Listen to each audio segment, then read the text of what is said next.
Hey, all, it's Peter. I wanted to let you know something that I'm really excited about. The Orthodox Presbyterian Church, the OPC, is exploring a new church plant in central Orange County in the Tustin or Irvine area, of which I'm part of. We're gathering interest for an informational session about this church plant and upcoming Bible studies. If you or someone you know is interested, go to our show notes, click the link OPC and the OC on top, and subscribe for our updates. Please share this with your friends and family. Anyone who's looking for a confessionally reformed, evangelistically minded church in the heart of Orange County. I hope to meet you soon. Hey everybody, this is Pastor Danny Hyde from the Oceanside United Reformed Church. I want to invite you out to our church. We meet in sunny Southern California, here in San Diego, and we meet at the Army Navy Academy in Carlsbad, right along the ocean, as you can see, the Pacific. And we meet every Sunday at 10 o'clock in the morning. We hear the Word of God, we hear the gospel preached, we have the Lord's Supper every Sunday morning, and then we have Sunday school at about noon for kids. We come again together at 5 o'clock every night, Sunday night, for teaching, prayer, and singing. And then we also have various midweek groups, Bible studies, men's, women's, and also other Bible studies as well throughout the week. So I want to invite you out to worship with us. If you know anybody in the area here in North County of San Diego, invite them as well. Let them know. You can find out more about us on our website, oceansideurc.org, or also on all those various social media. You'll find us as well. God bless. Hello, everyone. Yet once again, it's another day of fresh grace and mercy. This is the Guilt, Grace, Gratitude podcast, where we bridge the gap to Reformed Christian theology for your listening pleasure. Today, we're doing a season 7 episode, and we are finding Jesus throughout all of Scripture, just like he talks about in Luke 24:44-48, that the Bible is all about him.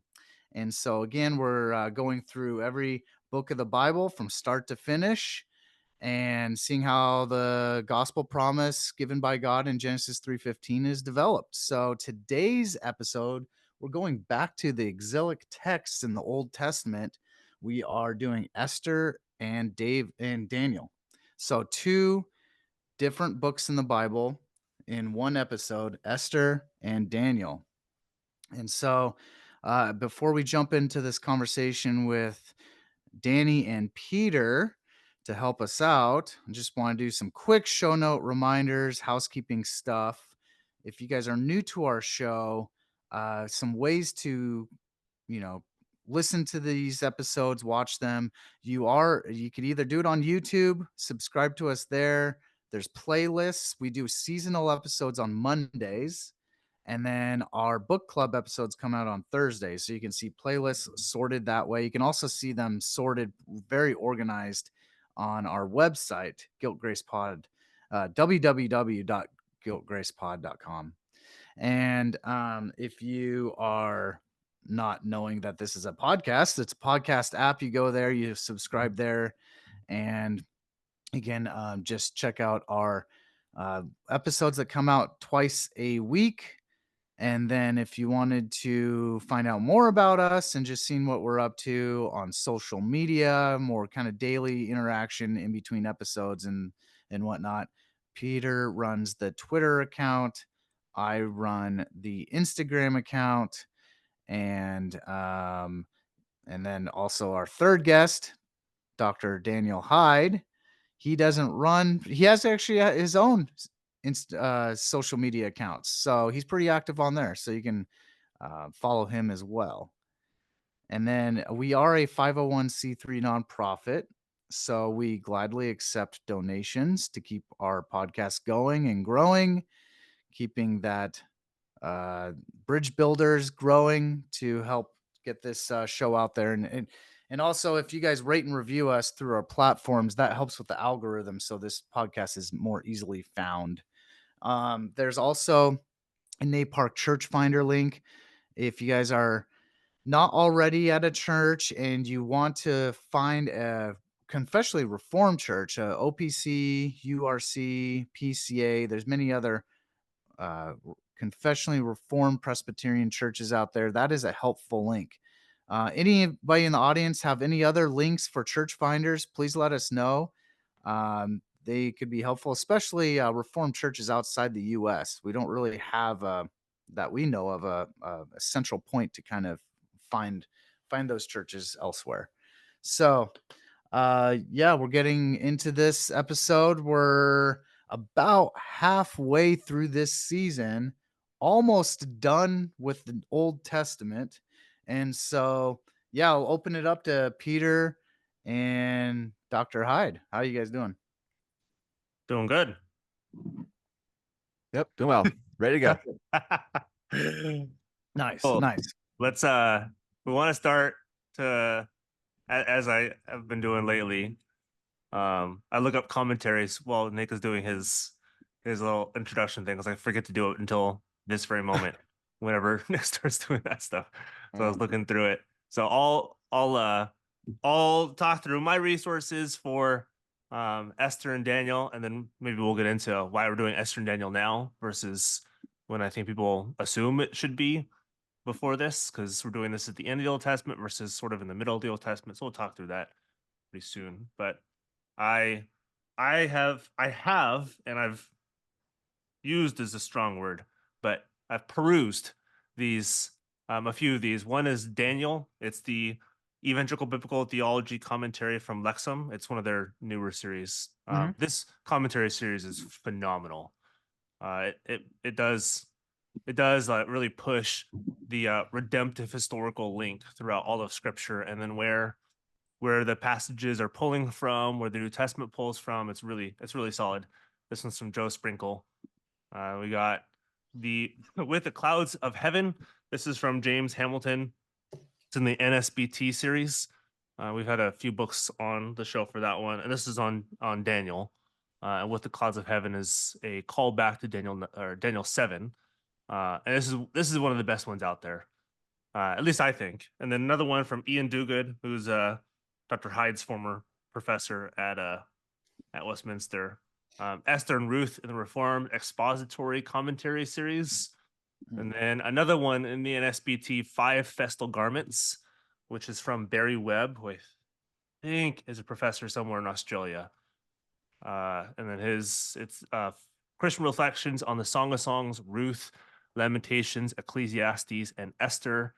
And then one last one, we had her on, maybe 2 years ago, Chloe's son, and it's Conspicuous in His Absence. And it goes through the 5 books of the Bible where Yahweh's name is not present, and it doesn't really kind of seem on the front end like he's doing anything. But that one's a really good book too. So those are my 5. Danny, what do you got? Uh-oh, are we allowed to have a woman write a book? I was worried. Anyways, I don't want them having authority over me. Yeah, sorry, Freudian slip. So yeah, for Esther, I mean, I've never preached. For those who are myself. listening, we're totally kidding. We read books by women. We read commentaries by women. Yeah. We're just making fun of some people. I think you mentioned this book by Ian Duguid. So one of my seminary professors, Ian Duguid, what is it? P&R. Yep. Esther and Ruth from P&R. So I've never preached through Esther myself. So, I don't have a whole lot of books on it, but for Daniel, I've preached through it. And I'll just mention too, I've got a whole shelf, but these are really simple commentaries for the average person out there. So I'm assuming that's better than me giving you like any technical stuff, but Dale Ralph Davis, always very simple explainer of the Bible. So this one's in the it's IVP. It's the Bible Speaks Today. It's like the new version. There's like an old version of this. There's a new one. So Dale Ralph Davis, and then another seminary professor of mine. I had him for at Westminster, but also at Puritan Seminary when I was a THM student. Sinclair Ferguson. It's an older commentary it's like a series called Mastering the Old Testament, which I don't even know you can find it anymore. But anyways, Sinclair Ferguson on Daniel. People don't think Reformed people touch Daniel because we're afraid of it or something like that because of dispensational weird stuff. Yeah, but like we got dispensational on Daniel, so. Like field day is on Daniel. Yeah, and you're Reformed and your name is Daniel. Were you named after Daniel? I guess. I've never asked that question, but yeah, I'm assuming. I mean, who else would there be? You know, Yeah, exactly. It's true. Peter is named You know? after Peter. You're I'm named after named after Daniel. Apostle Peter. My brother is named after Peter's brother in And New Nick's named Testament. after Santa Andrew. Claus, Yeah. right? St. Nicholas, I guess. Yeah. There you go. So for mine, the Biblical Theology Study Bible, NIV translation, general editor, D.A. Carson, publisher, Zondervan. I've been using this every episode. It kind of does most of the job for me. For the Esther commentary editorial work in this study Bible was done by Karen Jobes, Oh, yeah. Jobes. So I don't know Yep. if I'm pronouncing it right. I think you are. It's Job's. Yep, perfect. She's a Wheaton or Westmont College? Westmont Wheaton, College. No, she's Wheaton. Westmont. Yeah, Wheaton. It She says has an Wheaton in awesome here. commentary on First Oh, Saint she's Peter. now at Westmont, but I guess she used to be a Wheaton. Oh yeah, because this was stuff that's newly Westmont. Yeah, so it Actually, says I could be Wheaton in wrong. here. She might still be a Wheaton, but I'm pretty sure she's at Westmont now. But Got it. Well, she got her PhD at what WTS, so Westminster and Philly, and she's then still at Wheaton. Sorry. Yep. Oh, okay, cool. And then for Daniel, the editor was Tremper Longman. We had him on before. Yep. Yeah, He was at Westmont at one he's point. at Westmont. He's at Westmont. He's retired though, isn't he?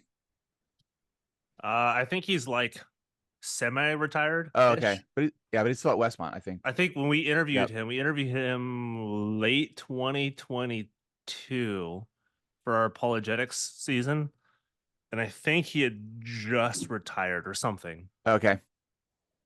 But I think he still teaches, and I know he still supervises dissertations, but I don't know what he does beyond that. Yeah, and he got his PhD at Yale. So Smart cookie. right on. That's that. And then I peeked into this here and there. My favorite Puritan book that you guys love. That's right. The Family Worship Bible Guide is a good book. I love the structure of it. It's easy to use for going chapter by chapter, but it's by RHB. So those are my two there. So yeah, you guys ready to learn about the outline of Esther and Daniel? Ready to learn about the 4 kingdoms that are coming to take over in the book of Daniel. Yep. Right. For those Isn't that like Russia, China, North Korea, Iran, something like that, right? Those are the 4. You know. Yep. And the U.S. is the hero of the story. Yep. We're the ones who toppled. We're the ones who toppled down the big the big statue. We're that little stone that gets bigger and bigger, right? Because that's manifest destiny. U.S. is going to keep going. Right. Nick's like, you guys, please stop talking. Yeah. I'm more like, when can I start talking again? Oh gosh. Yep. No, it's so the structure of Esther is chapters 1 through 5. The Jews of Persia are threatened, and then chapters 6 through 9:19, the reversal of outcome. Then chapters 9 verse 20 to 32, Purim established. And then chapter 10 to finish it off, the greatness of Mordecai. So that's Esther. And then for Daniel, chapters 1 through 6, Daniel and the 3 friends in a foreign court. And then chapters 7 through 12, the 4 apocalyptic visions. So there we go. So those are the main big chunk categories. I'm sure you guys agree with them here and there. There's not too much to critique. Sounds good. I know. Yeah. The Daniel one is pretty universally agreed upon that there's 2 sections. And to be honest, I don't know enough about Esther to know how people usually break it up, but that looks good. Yeah. These are 2 great books, 2 great stories in redemptive history, obviously. So I guess just kind of start things off. I like to think of each Maybe of these. we can start off as like, why are we doing this now versus in the middle of the Old Testament section? Yep. Okay. In the English Bible, this is like right in the middle of the Old Testament, Esther and Daniel. Yep. And in the Hebrew Bible, it's towards the end of the Old Testament, which is why we're doing it now. So maybe Danny, why Why are we doing this so late in the Old Testament when people are used to reading this in the middle of their Old Testament? Yeah. Mm. Well, I mean, Esther's in the historical books, as we call it in the English Bible, and then Daniel is in the prophetical books in the English Bible. But in Hebrew Bible, they're just in the writings, right? The last section, the writings. So, but then also they're linked together because they're books that deal with the exile. Sorry, the exile. So yeah, Israel is in exile. Uh, we assume like Esther's like in the Assyrian exile, right? Mhm. I mean, I don't think we're not 100% sure of like who Ahasuerus is and that kind of thing, Yeah. but it seems like it's uh, yeah, Assyria, because Yep. what the Medes, the Persians Yep. conquer the Yep. Yep. Assyrians, right? So King Xerxes. Yeah. yeah, and then Babylonian exile for Daniel. So Yeah. Yeah. yeah, they're exilic writings. And Daniel's really obvious because it's Nebuchadnezzar, and so it's Yep, King Babylon or King of Yep. Babylon. Yeah, yep, but yeah, and then for Esther, Mordecai, and Haman are the main characters there. Sorry, Peter, I don't know if I cut you off on talking about something, and then um, so with Esther, with past present, I for each book I kind of think of the past present future, and I know it's really helpful with that structure because I think with past we're understanding what the original audience thought when they were hearing this story, how they understood these books. The present is how we apply this story, knowing who Christ is, and then future would be how we have hope based on this story in eschatological terms. So obviously Daniel has some fascinating stuff with with that, especially that future part. But yeah, just kind of jumping in, if you don't mind, and kind of combing through here. And like you said, Danny, you laid out some kind of historical context, which is always good to do on the front end. And kind of just going with the beginning of Esther, what's really obvious already is God's working through ordinary means, everyday life, decisions, interactions. He's working in the background of all these characters, whether all the whims and follies. You guys have any like comments on how Esther is so unique in that aspect where God may not be explicitly mentioned, but he's definitely working through people? Yeah, maybe I can start, and I would I would encourage our listeners, if you want some more in-depth help on Esther, we had Chloe's son on Mm, end of 2022 to talk about her book, and she talks about this because it's within the megalot, which is the five what they call the five festal garments, like the five festivals of the Jewish year that are represented by different little books, and this is one of those, being Esther. But yeah, I think this is also an interesting one because it's Esther, and I always forget the other one. There's one other book of the Bible that doesn't mention God's name at all in it, and and it's that's not even Ruth, because Ruth actually technically does. So it's not Ruth that was mentioned, right? yeah, it's escaping me. But I think that's maybe worth mentioning is the the word Yahweh, God, and his I think it was Song of Songs. no, he's in Song of Songs. Hmm. Yeah, Um, okay. but it's interesting because you don't hear from Yahweh, you don't, I guess, see Yahweh or read Yahweh in Esther, and so you kind of wonder where he's at, how he's working, and I think that's Yeah. rather significant for our interpretation of this book, and it's one of the very few books outside of Ruth and Song of Songs or Song of Solomon that has a female main character, Mhm. like a female protagonist. So there's a lot going on in this book, kind of in the background. So Danny, I Sure. don't know what you have to add to some of that Yeah, stuff. just like yeah. I mean, without commenting on like specific verses or Right. chapters, which because it's a pretty decently sized book. Just the big idea. Mhm. Um, yeah, that God, number one, God's not mentioned, which seems strange to us, but it's a book where, you know, these are God's people, they're in exile. Yep. And there's lots of turns and twists in the story, lots of persecution, trying to exterminate the Jews. But we see them survive, and obviously it's not by chance. It's the providence of God that God has led them into exile, and he's still present with them. And eventually they're going to come back, like the prophets had promised. So in the meantime, you know, as Rabbi Paul the Apostle says, Hmm. God is, you know, he's working out all things for good for those who love him.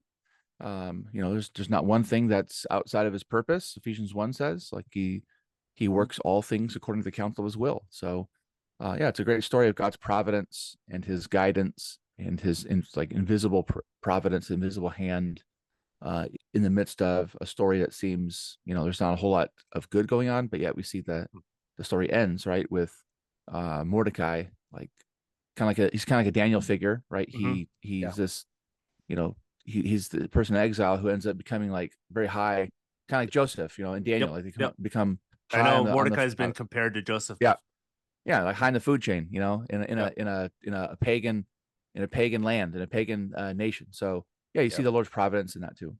Yeah, Yeah. these books And are pretty similar in some. yeah, and Yep. that's the thing too with Esther. It's you can almost say, I don't know, almost you can say the absence of Yahweh's name and his direct speech is kind of like a literary device in the Book of Esther. I think it's not like, oops, we forgot to put Yahweh's speech in the Book of Esther.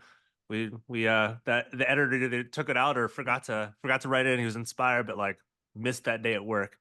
But it's yeah, it's they're in exile, so it's you can almost say like it feels like Yahweh is absent in exile. It feels like he's not speaking to us because they're in exile. That is their direct experience.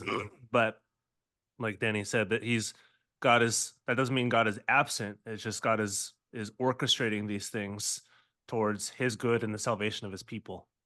Something interesting I learned is that Martin Luther was not a fan of the Book of Esther being in canon. That amongst other things. Yeah. So do you think that's and that's something like God bless Martin Luther, but we disagree with He him on wasn't the that, only one who obviously. was not a fan of Esther. So is that kind of the reason why there's some critiques on it? Is because God's not name isn't explicitly mentioned? Is that what his beef was about it? I believe so. Yep. As Mm. far as I know, anybody who didn't like the Book of Esther was because Yahweh's name is not mentioned nor his speech. And Martin Luther also had an interesting relationship with the Book of James, and other people Mm. had interesting relationship with Revelation. But we'll get to those when we get to those. Oh, interesting. So Esther had a lot of integrity and godly character. Her respect towards authority, both to her elder relative Mordecai for wise counsel, and to the king, who as a submissive servant under his kingdom.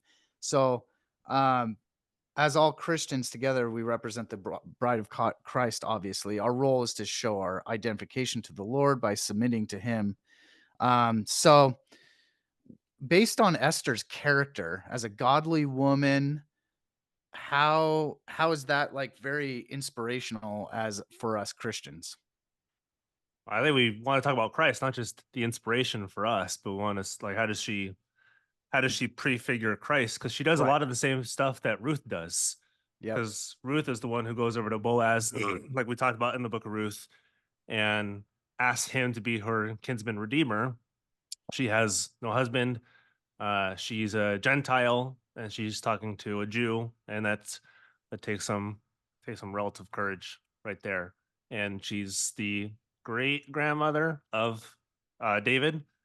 And with Mm-hmm. Esther too, you have someone who's in a pagan land, a Jew in a pagan land, who approaches the king. Like that's not an easy thing to do, and it's not like I wouldn't say there's a direct one-to-one relationship between her courage going to the king and our courage going to the president of the United States.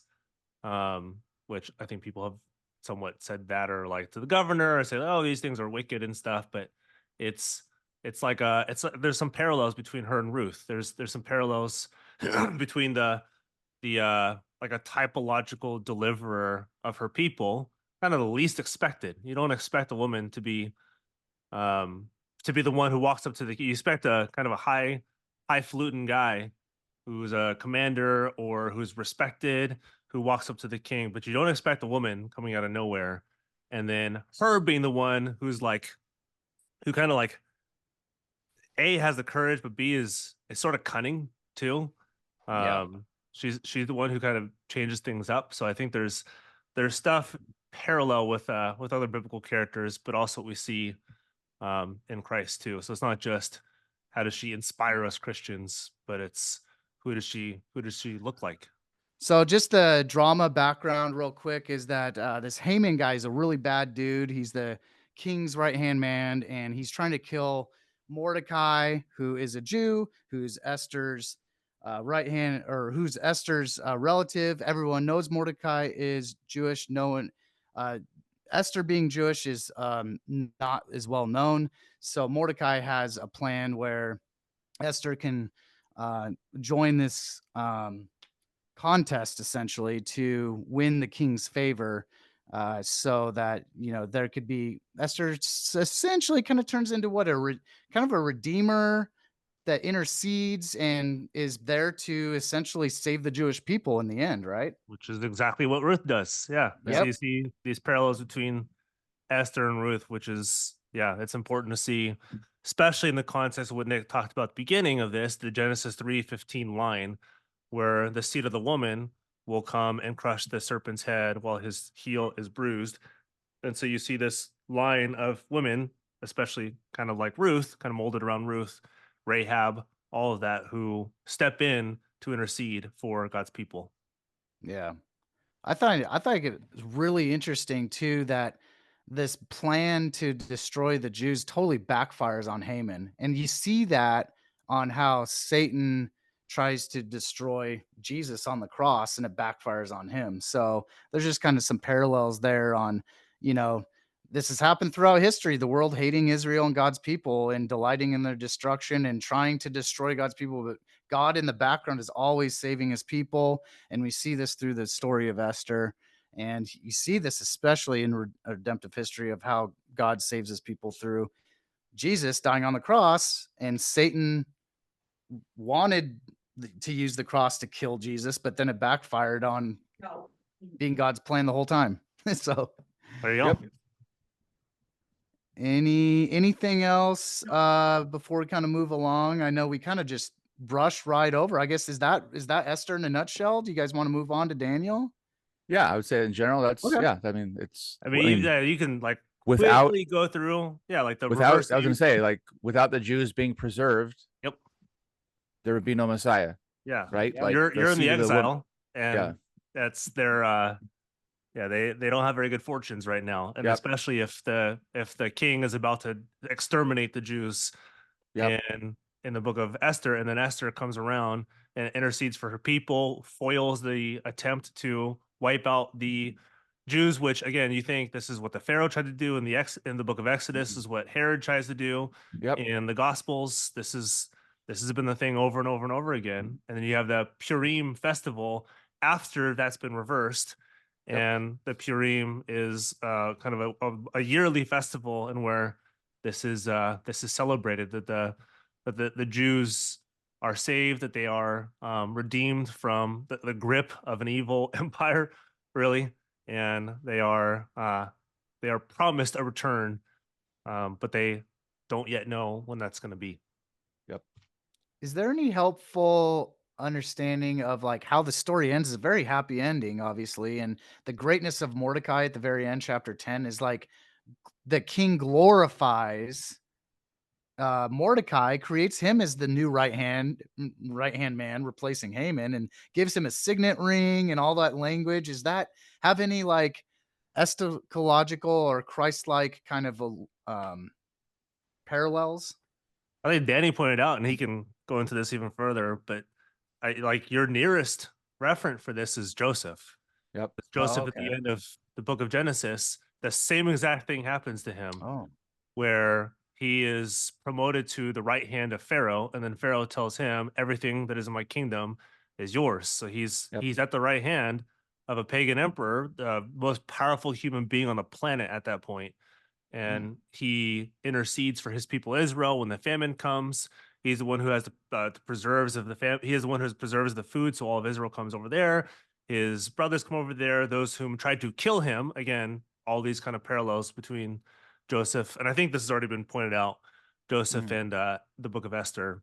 Yeah. But that's where you get this, and that's, I think we have to see where it's nearest referent, and then like what would they have seen in the Book of Esther? Because I think they would have understood, oh, this is kind of similar to what we've read before. And then you see Christ again, who intercedes for his people, who's brought down, who's brought low, but then his death reconciles all people to himself. Nice. Yeah. Yeah. So before we move on to Daniel, last point about Esther, I think we kind of covered the past, present, and future. Past being the original audience, how they understood the book of Esther. They were in exile.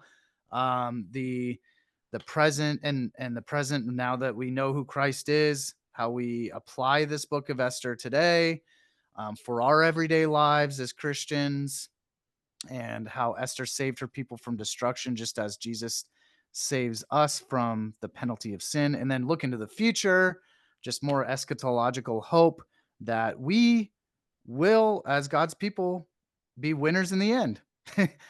Jesus won, and then we are the ones who receive that victory. Right. Yeah. God's people. So just as But don't Esther, forget, we lose down here. Didn't someone say that? Exactly. just as Esther has a happy ending, we'll have a happy ending. Nick's like, I don't know what you're talking about. Yeah, I do. exactly. I do. Nick's like, I can't believe I'm talking to these two people.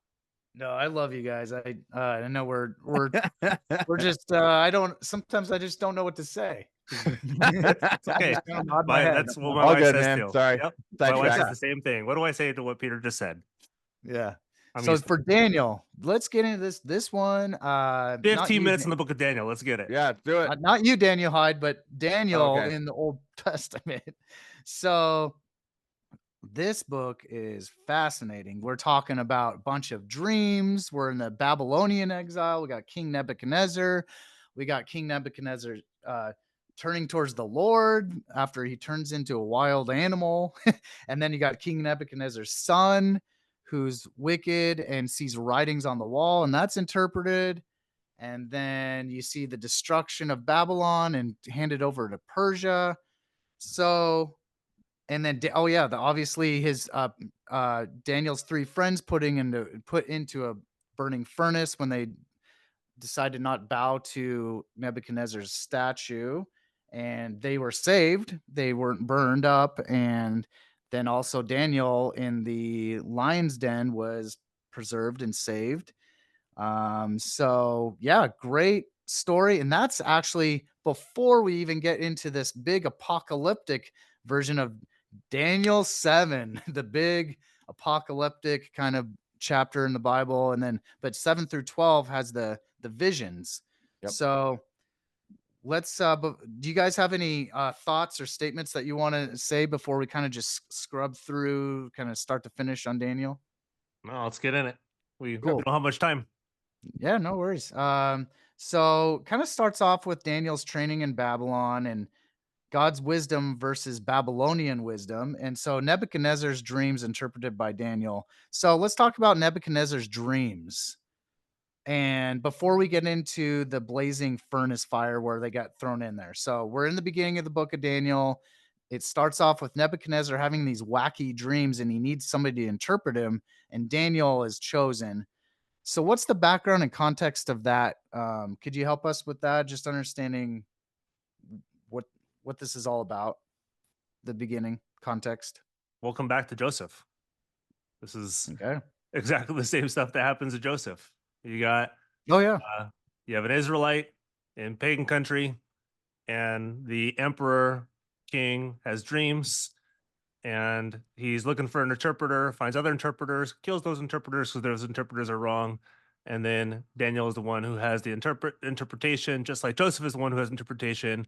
But then once Daniel gets the interpretation, he's sort of liked and then thrown immediately into the lion's den with his two friends, or with his three friends. Not unlike Joseph, after giving interpretation, is wrongly accused and then thrown into the prison, and then has more interpretations. So you see a lot of parallels between Oh, yeah. this and other books of the Bible. I don't know, Denny, what do you have? What do you have to add to Mr. Daniel, your namesake?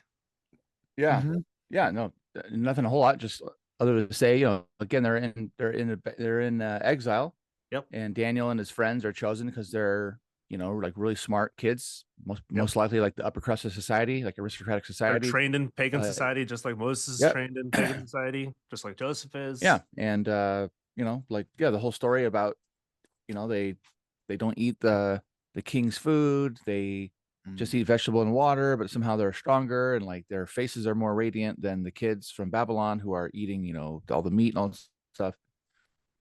Yeah, and then Nebuchadnezzar has these wild dreams.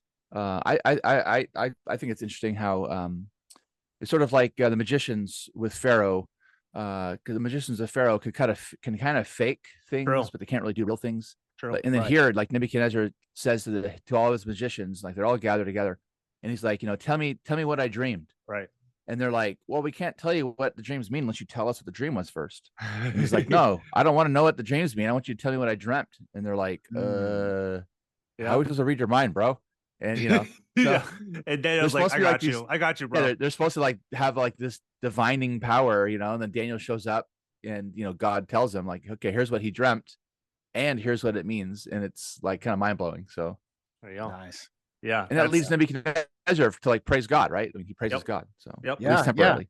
Yeah. Which is At least cool. temporarily. True. Yeah. True. Yeah, you see that come temporarily and then like back and forth, and then like at the end, Nebuchadnezzar seems to be, I mean, I would assume saved at the very end. But yeah, Who he knows? praises God based on Daniel's interpretation of the dream, and he still does some wicked stuff in the meantime. But yeah, he goes back to this big statue of Nebuchadnezzar, and everyone's supposed to bow to it, but Daniel's three friends, and I'll let you guys say their names, because if I try to say it on air right now, I'm sure I'll butcher one of them. At least their exilic names are Shadrach, Meshach, and Abednego. Right. Yep. And they refuse to bow. They're thrown into this furnace that's turned up I 7 had times too many hotter. stinking Sunday school stories to not remember those 3 names. I know. I just wanted you to say them, but they're so hot. The fire was so hot that it even killed the dudes putting them in. And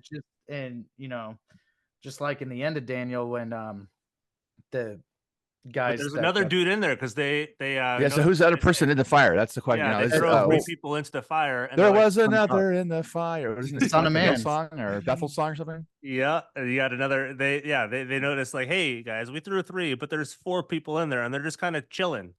They're just kind of walking around in the fire. well, And the Nebuchadnezzar crazy- even says it's an angel, or And it's crazy. Like they come out like not only their hair Unscathed. still on their head, their clothes are not burned, but they don't even smell like the smoke. So it's like, we had a men's group last night. We hung around the fire at night, and it's like, yeah, we all smell like smoke afterwards because of the fire. Yep. Like these guys came out smelling all fresh. Yeah, kind of reminds you, honestly, of the burning bush in Exodus 3. oh yeah, Yeah, where it they're not doesn't consume consumed. the Yep. bush and it doesn't do anything else. Yep. And yeah, there's So who's the fourth person or the fourth whatever inside there? Yeah. angel. I I don't know. mean, I think Nebuchadnezzar said it's like it looks like a son of the gods, yeah. Yeah. I think he says and then it he straight later up. later says it's an angel. Yep. So I would say it's the angel Lord, aka it's the Son of God. Yep. Yeah. Pre-incarnate Christ. Son of God. Yep. Yep. It's Christ. Because he right? says there's 4 people walking around in there, Yeah. and one of them looks like the Son of God. So Yep. And There then when you they come out, only 3 of them come out. So Yep. Yep. Exactly. Yeah. Yeah. it's pretty and crazy. then Nebuchadnezzar's mind is blown, and so he worships God. I think everybody's mind with people. Yeah. They just threw 4 people or 3 people into the furnace, and 3 of them came out, and 1 stayed there. You're like, that's But then not it's like normal. how genuine was his profession of faith? Yeah. Because the next, and again, like how far between chapter 2 and 3, we don't know, but he has his image created, and everyone has to fall down and worship it throughout his whole kingdom. Like, what's the image? We're never told what the image is. It's the implication is an image of him, right? So he's Right. like his advisors passed this law that everyone's got to bow down and worship it whenever they hear like the music blaring, and if you don't, you're killed. you know, because they're trying to smoke out the Jews, right? They're like, hey, there's these Jews Yep. that won't bow down to the statue. It's like goes back to the Esther thing. Yep. Like, you know, Yep. the Israelites are always being persecuted. The seed of the woman is always being Yep. devoured and tracked down by the seed of the serpent. You know, this is the story of human history. Yep. So There you go. That's why we put Esther and yeah, Daniel it's together like for this season. right away, like you have this image, and he's like listening to his advisors, and he's like kind of built. His brain's full of hubris and thinks he's divine, and so he has everybody worship him. So, but they won't, right? They won't. So, There you yeah. go. But he praises God, right? He praises God again because he praises God after the dreams. He praises God again after the fiery furnace. Yep. And then Daniel finally gives the interpretations, right? Like he tells him, "Hey, this is what's up," you know. Yeah, and he's obviously still full of pride, King Nebuchadnezzar, because he needs his pride humbled, and he has Yep. another dream Yep. about a tree stump, a tree, and Yep. it's a very fruitful tree, and then all of a sudden it turns into a tree stump. So Yep. Daniel interprets that, Mhm. and that's You also obviously get a dream interpreter, or not dream. That's not a dream interpreter. You get a dreamer in the New Testament, whose name is also Joseph, very similar to Genesis. So you get all of this, like all of this around kind of pivotal moments in redemptive history. A lot of them revolve around dreams. Abraham's dream, I guess you can call it in Genesis 15. Um, Adam's dream, sort of when he's put in the deep sleep when Eve is created out of his bone. You get that with Joseph when he's given the dream, at least from the angel, saying that this son who's being born from Mary is the son of God. See, dreams are kind of important in the Bible. Yeah. Yep. And so when King Nebuchadnezzar gets that dream interpreted by Daniel, he still has a lot of pride, and he says that kingdom was built by himself, which is not true. God gave, it's very clear in the book of Daniel, God gives people authority to be kings. And so he gave authority Welcome to Romans 13. yeah. And so Nebuchadnezzar couldn't see that. He had a prideful heart, and he thought he was the one that's his kingdom. He did all that. And then he would, right then and there, his dream came true, and he was turned into a wild animal. I mean, his yeah, he lived out and ate grass in the field, and his fingernails, toenails grew out, and all that. The dominion mandate reversed from Genesis 1, where humans are told to have dominion over the beasts, the field, the fish, the sea. And now what do you get Nebuchadnezzar being turned into? You get him turned into a beast of the field, because this is a reversal of that. He's not done what he's supposed to do. Yeah, the most powerful human that we know in this part of history, King Nebuchadnezzar, turns into a beast. Yeah, at some point, God gives Nebuchadnezzar the ability to see the glory of who God is and be humbled. And so, yeah, not too dissimilar from Pharaoh in the book of Genesis, when Joseph is the one who interprets these things and is given the power, but it don't last long. Yeah. Well, and but the end of chapter 4, Nebuchadnezzar reflects on this, and what he's saying, you're reading what he's saying and reflecting on it. It seems like he's turned towards the Lord, because that's the last you hear about King Nebuchadnezzar being alive, is he came out of that state of being a wild beast and full of pride, and now he's humbled and he worships God. And you're like, well, I don't know for sure, but if I just take the story for what it is and reading it, it seems like he was saved. Possibly. Yeah, we hope he was, obviously. So I don't know if you guys have anything more on that, but if we fast forward, the next chapter talks about Nebuchadnezzar's son who takes over as king, and he profanes the holy goblets, and he's just kind of a wicked king. And okay, so here's the cool stuff I want you and Danny to help explain to me and the audience. The writing on the wall, obviously we see where else in scripture you see God's finger writing the 10 commandments, right? But he writes on the wall, and what is he saying on the wall? No idea. You're asking the wrong person. It's like what is it? Many. Yeah. I have no stinking clue. There's so much conjecture around what's actually. I mean, we know the words that are being, but nobody's any idea. It just has something to do with, like, he gets freaked out when he sees it. So that's about as much as I know. As it's probably some sort of judgment, but I'm not really sure what judgment it is. Basically, it's his kingdom, that worldly kingdom will fall and God's kingdom will last forever. And Daniel interprets it, but it because he was able to interpret it, the king was said, I'll give you, you know, a royal robe and clothe you. Daniel was like, I'm not even interested in those things, but he gets that reward anyway. And that king ended up dying, and then um Darius takes over, King Darius. So just Cool. pausing to see if you guys have anything. So King Darius takes over, and Daniel and Darius are kind of good buddies. Darius seems like a pretty good guy, but just like in the book of Esther, there's this Haman character working along the king, and kind of has a plot to go against Daniel and try to get him killed for praying in public and worshiping. So he was a sneaky guy working with Darius, and passed this law or whatever that Jews weren't allowed to worship. And if they were caught worshiping, they would throw it in the lion's den. And so I think Darius kind of just casually agreed with it. And then when Daniel was caught, he felt really horrible and reluctantly had Daniel thrown, because he's friends with Daniel, got him thrown into the lion's den. And then we know the Sunday school story over and over again, what happens in the lion's den. So just taking a pause. Do you guys have any comments about the significance of this lion's den? What's going on? He was protected, obviously. Um, You get the just like the furnace furnace. repeated. Yep, the furnace repeated. Yep.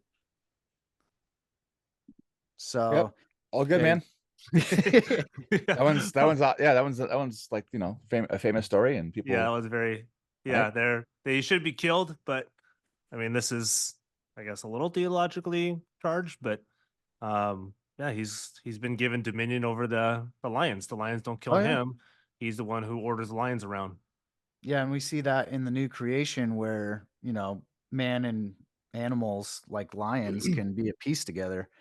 So, just like in Esther, though, it's backfires on the bad guy, and the guy that tried to, plot against Daniel at the end was found out, because all evil plots and sins are found out in the end and are put into light. So they were thrown into the den and got eaten alive by the lions, just like Haman was the one that got killed in the end. So, yeah. So that's, and then let's get we're good on time, don't worry. But I really want to get you, and because this is out of my scope, let you and Danny kind of just talk about the four apocalyptical versions, chapters 7 through 12. There's a lot in this. Yeah, Um, go There's a ahead. ton. Yeah, uh, feel free I to just think talk about maybe focusing on like three big ones: chapter 7, chapter 9, and chapter 12. The 7, you get the Son of Man. That's a rather important part it. Yeah. of uh of the book of Daniel, because this is this is what one of, if not Jesus's favorite self Mhm. labels or self titles, Yep. is the Yep. Son of Man. And so Daniel, like, what when he says Son of Man, what should that, or what's conjured up in Daniel 7, and then what should we think of, especially when Jesus says that he's the Son of Man? What should that conjure up in our minds? Yeah, that he's God. uh, yeah. I mean, this. It tells you there that the one, like, there's the Ancient of Days, but there's also this Son of Man, um, who approaches, and he's described in the same way, like he has all this glory, dominion, and power. And so whenever Jesus uses that, he knows what he's doing. He's not calling himself a human being. He's describing himself as that God, the Mhm. the divine God figure of Daniel 7. So, like, I just saw like a video online, like some PCUSA, Presbyterian Church USA I saw that same one. pastor Yep. was like, Jesus never said he was God.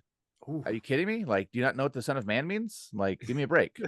It's such an old argument that's just not even close to being good. Yep.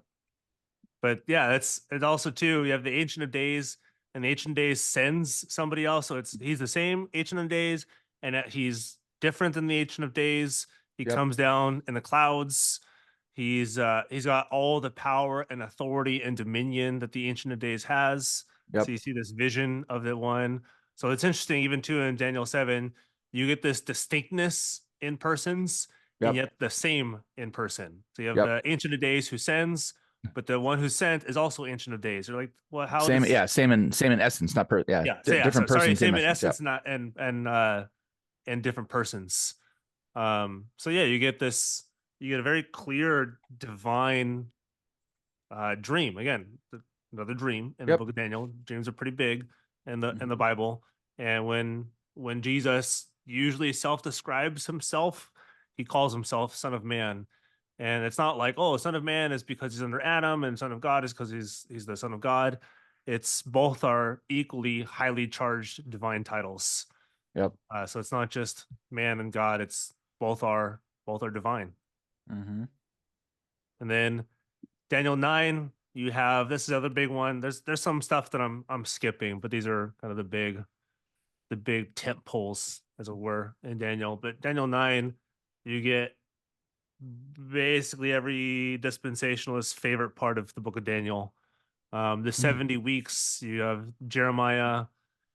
This is gonna stretch me. I think it's Oh, the 77s. Jeremiah Yep. 20 something, 27 ish. It's in the 20s. Yep. 23, I forget. But yeah, you have prophecy from Jeremiah, and you have to think, where's Jeremiah in terms of redemptive history? And he's prophesying the exile. And now you get Daniel that's in the middle of the exile, now talking about these weeks.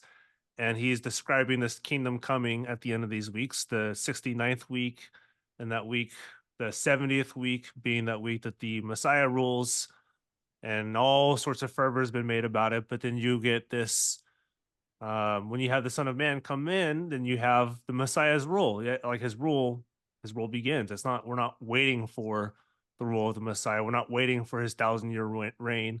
We're not waiting for him to take over the temple in Jerusalem and establish a new sacrificial system. We're not waiting for this glorious reign on earth for 1,000 years when everything is all right. Then Christ comes back. We're in that current reign that Daniel 7 or Daniel 9 prophesies. Yep. I would just say people just since we're kind of really quickly mentioning it, but to go if you want to dig deeper, just Google search up Meredith Klein Yep. on Daniel 9. It is And the then best if you can't explanation you will ever if you read. can't find that, you can find Kim Riddlebarger, Yep. where he summarizes, and gives the Cliff's Notes version of Meredith Klein. So just look up Riddlebarger and then track down Meredith Klein. And that's a solid Mhm. exegetical, reformational understanding of Daniel chapter 9 and why it's not prophesying some end times, antichrist, political antichrist, coming out of the European Union and whatever. There's no rapture here, right? This is prophesying the coming of Christ, the Messiah, the kingdom, and he puts an end to sacrifice and sin. Like that's what he did on the cross. There you go. Oh, wow. There you go. But I'll link that. Sorry, I knew about Yeah, that. put those I'll on link there. that. Yeah. I'll link that in the show notes. If people want to Okay. go deeper into the 70 weeks prophesied in Jeremiah and in Daniel, it's a little technical. Actually not a little, it's very technical. But if you want the best treatment of this, I would go there. So yeah, you get the reign of the Messiah prophesied, and when does that reign start? When does it end? Does it ever end? And do we enjoy that reign right now? And we'd say we do enjoy that reign right now. I'm waiting for the consummation. Then you get Daniel 12.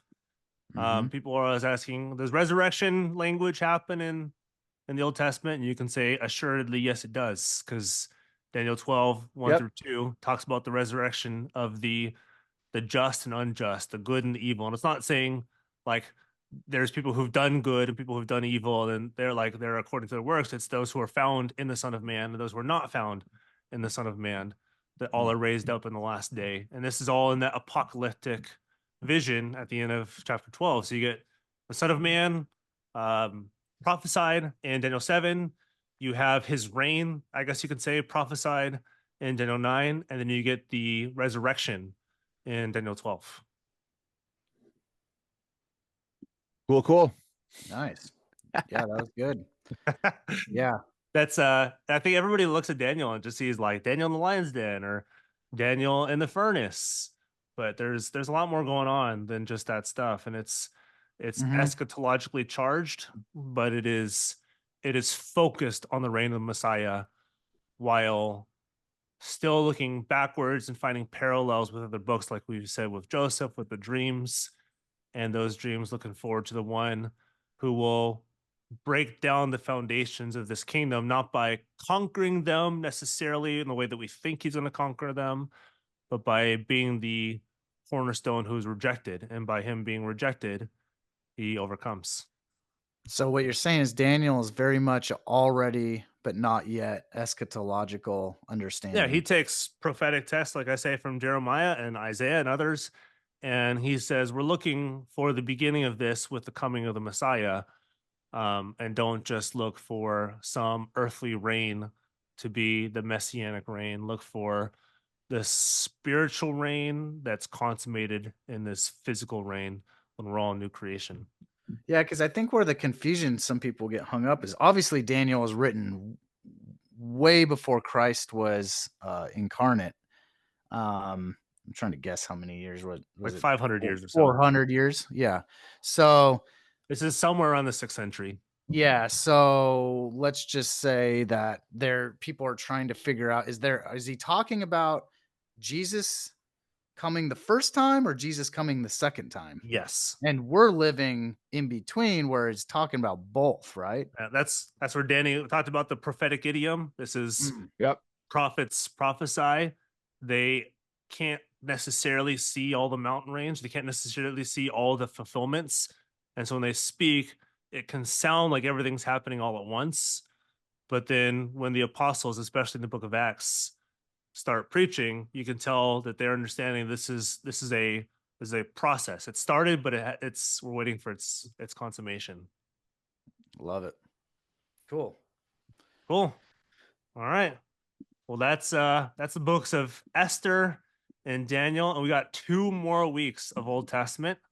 We've got next week we've got Ezra, Nehemiah. So we're gonna be talking about the every theonomist's favorite text of building the wall around. Or every evangelical's favorite passage for the church building program. That's right, church building program or Yeah. leadership, like the good leadership journal. But Yep. there's a lot more going on than just that stuff. So Ezra, Nehemiah, and then after that one with First and Second Chronicles. So that's next week. And if you guys want to find us and have some churches that preach like this, you can find me at OPC in the OC. You'll see a link in our show notes if you guys are interested in a church planting effort in the Irvine or Tustin area. Danny, where can they find you? Oceanside United Reformed Church, oceansideurc.org. Find us on social media, all that fun stuff. 10 o'clock in the morning. This is going to air next week, right? Week and a half. Yep. Okay, so that means basically It's when you like hear the first this, week of June. so when you hear this, June, July, and August, our summer schedule is 10 o'clock in the morning and then 12 noon. So no Sunday school, no evening service. We do 2 back-to-back services, 10 snacks in the middle of that, 12 service, and then we'll have some picnics and beach stuff during the summer. So yeah, oceansideurc.org. Cool. Nick, where can they find you? Well, don't try to find me. I'm not a pastor or a preacher or anything like that. So Neither is Peter, by the way. We got to say that. Oh yeah, yeah. Little Right. disclaimer: I'm not yet a pastor. Yeah. So no reason to try to find me, but I would point people to the church I was a member at in California. I love Danny's church too. And so if you guys are, I echo what Danny said. Um, you're gonna find faithful preaching there. But John Morse was Danny's intern, and he was my pastor for a number of years at Trinity OPC in South Orange County. So I'd point people to that church where I've been a member at. So Cool. Do you go to church in Idaho, or you left it when you left California? I'm living out in the middle of nowhere. There's no church even near me. Me and Jesus. So it's just me and my Bible, man. Like I don't need church. Good for you. No, yeah, no, I've been visiting churches. I'm not a member anywhere yet. As you guys can probably, audiences, a lot of people in the audience have moved and tried to find new churches. I'm no different. I've visited some churches. There's some good Reformed churches in the area. There's some good churches in the area that preach the gospel faithfully that aren't Reformed. So we're not just Those bashing exist. on non-Reformed churches. So, yeah, just kind of checking those out and seeing what fits. So. Cool. All right. We'll see you next week for stuff. Ezra Yeah. and Nehemiah.